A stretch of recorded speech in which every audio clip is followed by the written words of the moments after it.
Narad news daily bulletin, खबरें आपके आसपास की, अब आपके मोबाइल पर।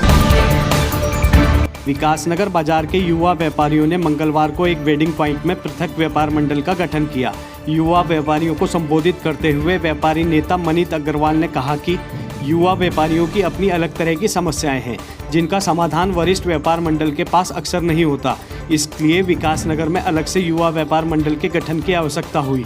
उन्होंने कहा कि मुख्य व्यापार मंडल के पदाधिकारी व्यापारियों के हित के लिए कम और अपने राजनीतिक हितों के लिए अधिक मुखर रहते हैं, जिससे व्यापारियों के लिए काफ़ी समस्याएं खड़ी हो जाती हैं। युवा व्यापारी नेता अंकित अग्रवाल ने कहा कि युवा व्यापार मंडल का अगले महीने दूसरे सप्ताह में विधिवत कार्यकारिणी का गठन किया जाएगा। इस दौरान विशेष रूप से आमंत्रित वरिष्ठ कांग्रेस नेता और पूर्व कैबिनेट मंत्री नवप्रभात ने कहा कि वे व्यापारियों की समस्याओं से बहुत पुराना नाता रखते हैं और व्यापारियों की समस्याओं के समाधान के उन्होंने पूर्व में भी काफ़ी प्रयास किए हैं। भविष्य में भी वे युवा व्यापारियों के साथ खड़े रहेंगे। इस मौके पर कार्यकारिणी गठन के लिए मुख्य रूप से मनीत अग्रवाल, अंकित अग्रवाल, रिंकू कनौजिया, गीत सेठी, गगन सेठी, अमन गर्ग, आशीष मित्तल, चाऊ महावर को अधिकृत किया गया। बैठक में बड़ी संख्या में युवा व्यापारी उपस्थित रहे। विकासनगर विधानसभा की मतदाता सूची से हजारों मतदाताओं के नाम गायब होने के मामले में मंगलवार को विकासनगर विधानसभा से निर्दलीय प्रत्याशी संदीप दुबे ने तहसील प्रशासन के माध्यम से चुनाव आयोग को ज्ञापन प्रेषित किया। उन्होंने बताया कि पोलिंग बूथ पर मौजूद BLO के पास उपलब्ध मतदाता सूची और पीठासीन अधिकारी के पास उपलब्ध मतदाता सूची में अंतर था। पीठासीन अधिकारी के पास मौजूद मतदाता सूची में करीब 2000 नाम गायब थे। इनमें से कई सरकारी कर्मचारी, पंचायत और निकाय स्तर के पूर्व जनप्रतिनिधि सहित एक वर्ग विशेष के लोग शामिल हैं। उन्होंने आरोप लगाया कि ऐसे लोगों को साजिश के तहत मतदान से वंचित किया गया।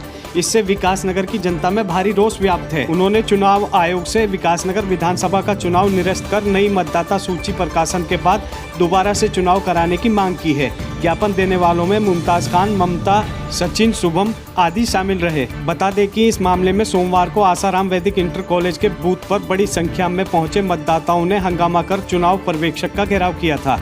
इस दौरान भाजपा प्रत्याशी मुन्ना सिंह चौहान भी वहां पहुंचे थे और उनकी भी पर्यवेक्षक के साथ इस बात को लेकर नोकझोंक हुई थी।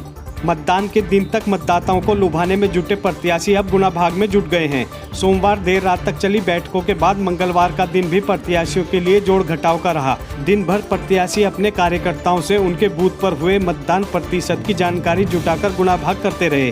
हालांकि सभी प्रत्याशियों का भविष्य अब EVM मशीन में कैद हो चुका है, जिसका खुलासा 10 मार्च को होगा। वहीं आम लोग भी मतदान के परिणामों को लेकर चर्चाओं में मशगूल रहे। जगह जगह लोग प्रत्याशियों की जीत हार को लेकर कयास लगा रहे हैं।